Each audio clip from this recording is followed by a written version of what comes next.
You good? We're going to design a little bit new use of force policy for this class, for these purposes here.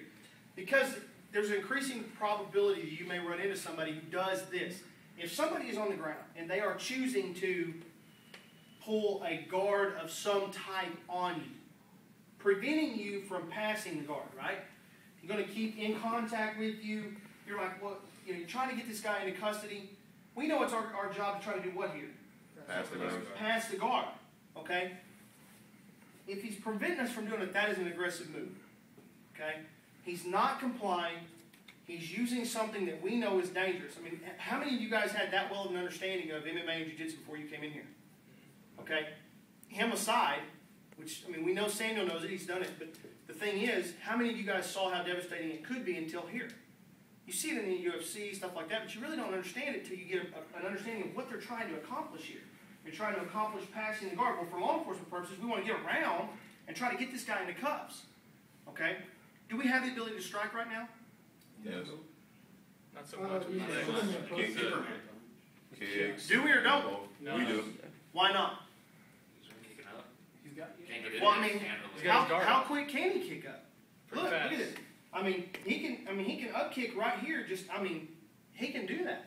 Now, who all saw what I could do with your leg from this position? It's sweep. You can roll upside down. Can we strike? Yes. You're absolutely right. Right here we can.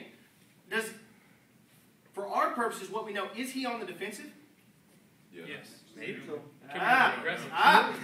Is he or is he not? Do you know this guy well enough to say he's on the defensive? If I'm on my back, am I on the defensive right here? No. No. Hell no. If I'm on my back and you're right here, you're in trouble. Okay? So how do you know? We don't know the guy we're dealing with. So do we have the right to strike? Yes. Yeah, we do. Why not?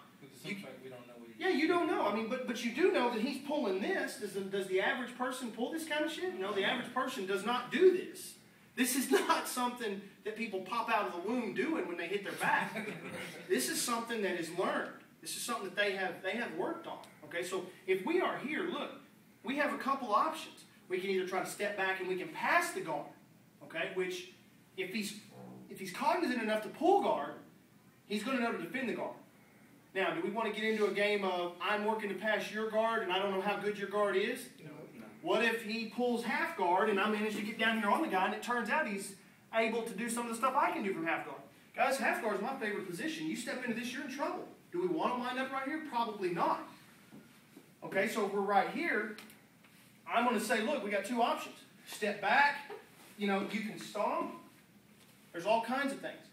If he's pulling the guard, punch. But we're not going to fall into the guard. Okay?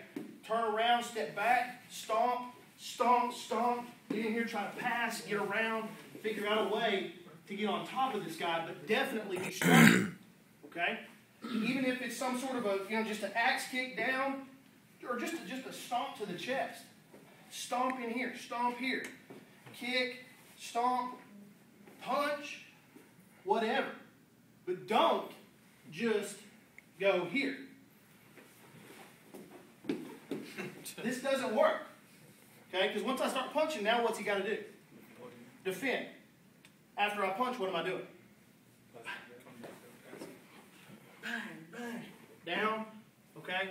Wherever I got to get it. All right? Okay. We'll work that in just a minute. Now, we justify